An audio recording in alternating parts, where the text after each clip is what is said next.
Bonjour à toutes, bonjour à tous.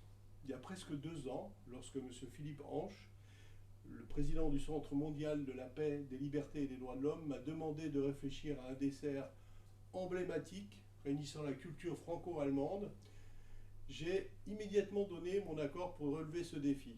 Ça me semblait une évidence.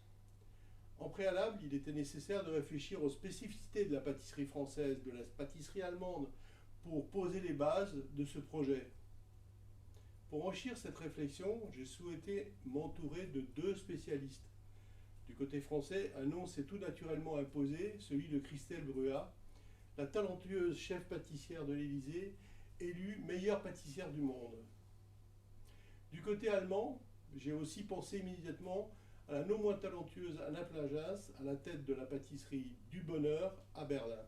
Une personne avec laquelle j'ai eu le plaisir de travailler lorsqu'elle faisait partie de l'équipe recherche et développement de la maison Pierre Hermé Paris, il y a déjà quelques années. Je ne peux malheureusement pas être à vos côtés aujourd'hui pour la présentation officielle, mais je tenais tout particulièrement à les accompagner jusqu'au bout. Elles sont présentes parmi vous aujourd'hui, je les salue chaleureusement et les remercie du fond du cœur d'avoir accepté cette délicate mission. À ma connaissance, personne n'avait jamais tenté de réaliser un dessert associant les 2 cultures pâtissières. Elles ont su allier les caractéristiques typiques des techniques pâtissières françaises et allemandes en travaillant les savoir-faire, les associations de saveurs et les textures pour arriver au résultat qu'elles vont vous dévoiler, qui, je l'espère, symbolisera un nouvel aspect de l'amitié franco-allemande, l'amitié pâtissière. Dès le départ, j'ai pleinement partagé la conviction du Centre mondial de la paix et des libertés et des droits d'homme, qui souhaitait que ce dessert puisse facilement être reproduit en France comme en Allemagne.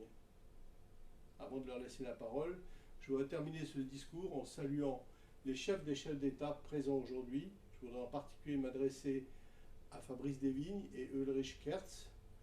Ce dessert est aussi le vôtre, celui que vous pourrez servir lors des prochaines rencontres des dirigeants de vos pays respectifs. Et puisque cet événement est labellisé présidence française de l'Union européenne, pourquoi ne pas oser le servir lors d'une rencontre officielle européenne? À tous les pâtissiers présents dans cette salle, j'espère que ce dessert vous inspirera, vous donnera envie de le réaliser et d'en diffuser la recette autour de vous. Un clin d'œil au passage à Guillaume Gomez, notre ambassadeur de la gastronomie nationale, puisque la thématique de l'événement est celle du rôle de la gastronomie au profit de la diplomatie et des relations internationales. Vous l'aurez compris, je suis très fier et très heureux de ce challenge brillamment relevé par Anna et Christelle. Après la présentation, il ne restera plus qu'une dernière chose à faire, lui donner un nom à ce gâteau. Chère Christelle Bruat, chère Anna Plagins, à vous de dévoiler ce dessert franco-allemand.